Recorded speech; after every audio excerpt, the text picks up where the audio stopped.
नमस्कार मित्रों, मैं आपका astro friend astro divine light channel में आपका बहुत बहुत हार्दिक अभिनंदन है मित्रों। आज हम आपको मांगलिक दोष या मांगलिक योग के बारे में बताने जा रहे हैं। जी हाँ मित्रों, यदि आप अभी अभी हमारे चैनल से जुड़े हैं तो हमारे चैनल को लाइक करिए, शेयर करिए, सब्सक्राइब करिए मित्रों। कुंडली में मंगल जब लगन में बैठा हो, चतुर्थ भाव में बैठा हो, सप्तम भाव में बैठा हो, अष्टम भाव में बैठा हो और द्वादश भाव में बैठा हो, जी हाँ मित्रों, तो ऐसे कुंडली को हम मांगलिक दोष कुंडली कहते हैं। जी हाँ मित्रों, अब यहां पर मांगलिक योग की भी बात होती है मित्रों। तो योग का मतलब यह होता है जब किसी कुंडली में मंगल जो है वो योग कारक हो। ठीक है, तो ऐसी स्थिति में जैसे इस कुंडली में हम देख रहे हैं मंगल जो है वो लग्नेश है, तो लग्नेश सदा पवित्र होता है और लग्नेश जो है वो अपने ही शरीर को ये नुकसान नहीं पहुंचाता मित्रों। ठीक है, तो इस कुंडली में मंगल से बनने वाले मंगल प्रथम भाव में, चतुर्थ भाव में, सप्तम भाव में, अष्टम भाव में और द्वादश भाव में, क्योंकि लग्नेश स्वयं अपने शरीर को नुकसान नहीं पहुंचाएगा, तो ये कुंडली जो है वो मांगलिक योग की कुंडली कही जाएगी मित्रों। और प्रथम कुंडली के बारे में यदि हम बात करें तो इस कुंडली में मंगल जो है वो रोग भाव के स्वामी है और छठवा से छठवा, रोग से छठवा बड़े रोग भाव का स्वामी होने की वजह से, अशुभ और अकारक भावों के स्वामी होने की वजह से यहाँ का मंगल जो है वो क्या है, मांगलिक दोष पैदा करेगा। जी हाँ मित्रों, ये मंगल जो है वो लगन में बैठकर, क्योंकि मंगल की प्रकृति ही क्रूर होती है और मंगल की दृष्टि जो होता है, और मंगल जहां पर बैठता है वहां तनाव पैदा करता है और अपने शत्रु राशि में मंगल का बैठना अशुभ फल प्रदान करता है। जी हाँ मित्रों, तो ये मिथुन लगन की कुंडली के लिए मंगल जो है वो अशुभ फल प्रदान करेंगे। निश्चित रूप से ऐसे जातक को विवाह के समय इनको भली भांति कुंडली मिलान कर लेनी चाहिए मित्रों, क्योंकि मंगल की निगेटिविटी जो है वो इस कुंडली में देखी जा सकती है। अतः मंगल अगर प्रथम भाव में बैठे तो मंगल की चतुर्थ दृष्टि माता के स्थान, तो माता के स्वास्थ्य में परेशानी पैदा करेगा, माता के संबंध के साथ जो है वो तनाव पैदा करेगा, मनभेद और मतभेद की स्थिति पैदा करेगा। मंगल का सप्तम दृष्टि, मंगल का सातवीं दृष्टि पति पत्नी के भाव में होने की वजह से ये क्या करेगा, दाम्पत्य जीवन में भी ये परेशानी पैदा करेगा, अवरोध पैदा करेगा। मंगल की अष्टम दृष्टि ससुराल भाव में होने की वजह से ऐसे जातक को मंगल जो है यहाँ पर, क्योंकि अकारक है, तो निश्चित रूप से कोई रोग दे सकता है, कोई गुप्त पीड़ा हो सकती है, ऐसे जातक को गुप्त अंगों में परेशानी भी हो सकती है, रोग भी दे सकता है, मेजर ऑपरेशन या सर्जरी की स्थिति भी ये यहाँ पर निर्मित कर सकता है मित्रों। तो इस तरह हम देखते हैं कि मंगल की जो स्थिति है इस कुंडली के लिए मंगल जो है वो पूर्ण रूप से क्या है, मांगलिक है। जी हाँ मित्रों, तो ये मंगल जो है न केवल जातक के स्वास्थ्य के लिए अच्छा नहीं माना जाता, बल्कि उसके पार्टनर के लिए भी ये मंगल की स्थिति जो है वो शुभ नहीं मानी जाती है। इसलिए ऐसे जातक को सलाह दिया जाता है कि ऐसे जातक का विवाह मांगलिक कन्या से ही होनी चाहिए मित्रों। इसके अलावा इन भावों में मंगल के अलावा दूसरे कोई क्रूर ग्रह हो, राहु हो, शनि हो, सूर्य हो, तब भी ये मंगल दोष का परिहार हो जाता है मित्रों। चलिए मित्रों, यदि मांगलिक योग की बात करें तो यहाँ पर मंगल जो है वो लग्नेश है, ये लग्नेश, लेकिन मंगल जो है वो एक क्रूर ग्रह है। मंगल जहां भी बैठता है वहां उस रिश्तों में ये क्या करता है, तनाव पैदा करता है, लेकिन मंगल अपने ही राशि के लिए जो है अशुभ फल प्रदान नहीं करेंगे मित्रों।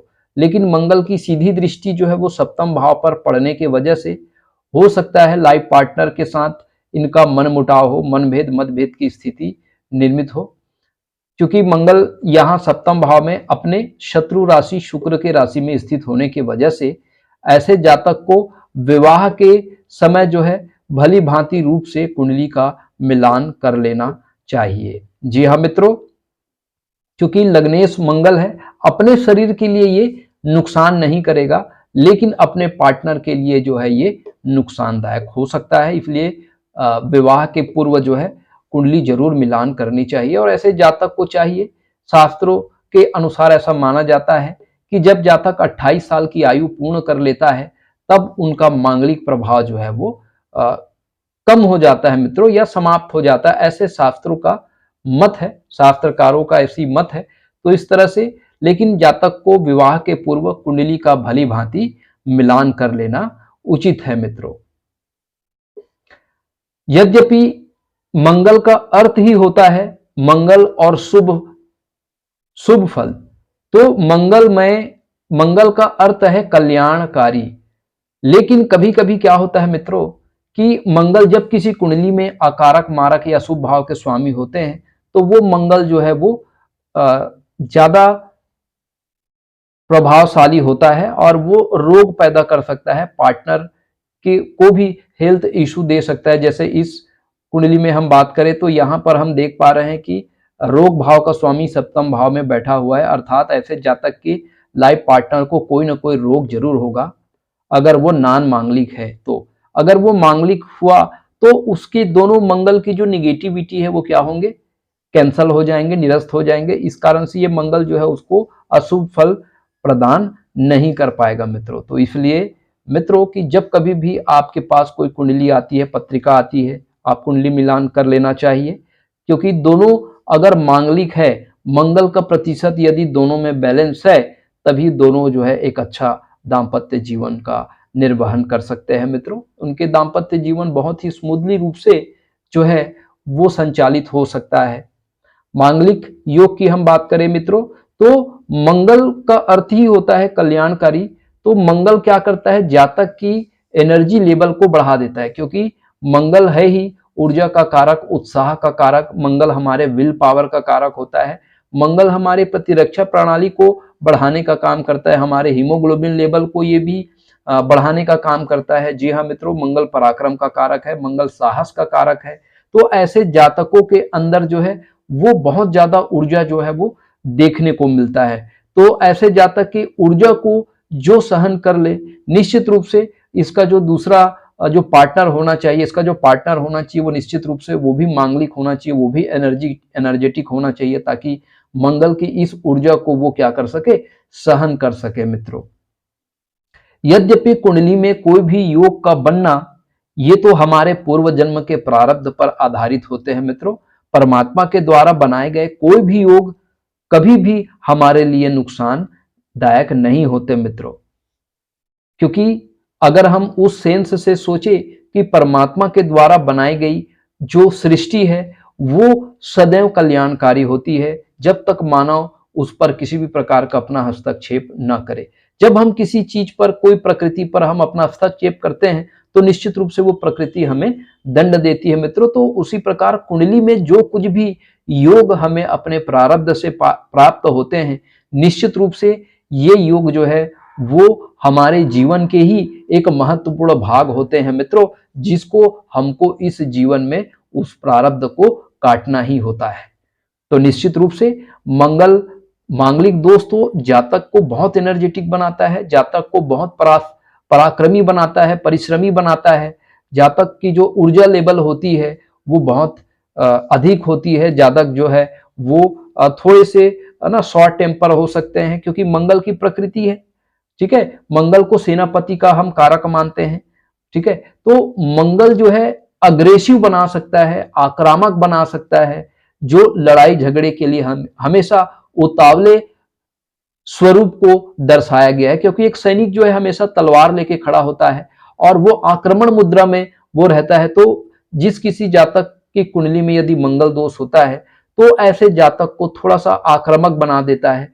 ऐसा जातक जो होता है वो उसमें पराक्रम बहुत अधिक मात्रा में पाई जाती है। ऐसे जातक की ऊर्जा लेवल बढ़ जाता है। इस कारण से जातकों को सलाह दी जाती है कि जो 25 साल से कम उम्र के जो जातक होते हैं उसमें मेच्योरिटी नहीं पाई जाती, तो ऐसे मंगल के प्रभाव वाले जातक जो है 28 साल के बाद जो है मंगल की पॉजिटिविटी जो है ऐसे जातक को प्राप्त होता है। इसलिए ऐसे जातक को सलाह दी जाती है कि ऐसे जातक अपना विवाह जो है वो 28 साल के बाद ही करना चाहिए। यदि जरूरी हो तो मांगलिक लाइफ पार्टनर से ही ऐसे जातक को विवाह करना चाहिए मित्रों। ऐसे जातक मंगल के प्रभाव को दूर करने के लिए, अगर मंगल की निगेटिविटी प्रभाव जातक को अगर प्राप्त हो रही हो मित्रों, तो ऐसे जातक को चाहिए कि वो नियमित रूप से हनुमान जी की वो दर्शन करे, हनुमान चालीसा का पाठ करे, हनुमान जी को लाल चोला चढ़ाकर एक पाव लाल मोदक जो है हनुमान जी को भोग लगा करके 2 साल से लेकर के 9 साल तक के जो इनोसेंट बालक बालिकाएं हैं उनको प्रसाद का भोग लगा करके उनको प्रणाम करना चाहिए मित्रों।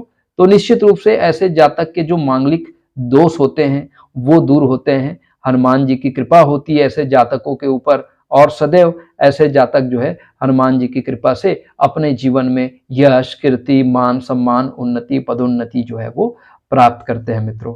यदि हमारा यह प्रयास आपको पसंद आता है मित्रों, तो हमारे इस चैनल को आप लाइक करिए, शेयर करिए, सब्सक्राइब करिए मित्रों, ताकि ये जो ज्ञान की गंगा है वो हर घर घर तक पहुंचे और जातक अपने मांगलिक दोष और मांगलिक योग में भेद कर सके मित्रों। कभी कभी क्या होता है, हमारे कुछ शास्त्रकारों के द्वारा मांगलिक दोष के नाम पे जातक के अंदर फियर साइकोसिस जनरेट किया जाता है मित्रों। तो इससे बिल्कुल भी घबराने की जरूरत नहीं है मित्रों, क्योंकि परमात्मा ने यदि हमारी कुंडली बनाई है, हमारा भाग्य बनाए हैं, तो कुछ न कुछ उस भाग्य में हमारे जीवन के लिए कुछ विशेष योग जो है के रूप में हमें प्राप्त हुआ है मित्रों। तो हमें बिल्कुल भी किसी भी प्रकार के फियर साइकोसिस के चक्कर में नहीं पड़ना है मित्रों, क्योंकि परमात्मा ने जो हमें बनाया है, जैसा हमें बनाया है, हम बिल्कुल सही हैं। उस परमात्मा के नजर में हम निर्दोष हैं मित्रों।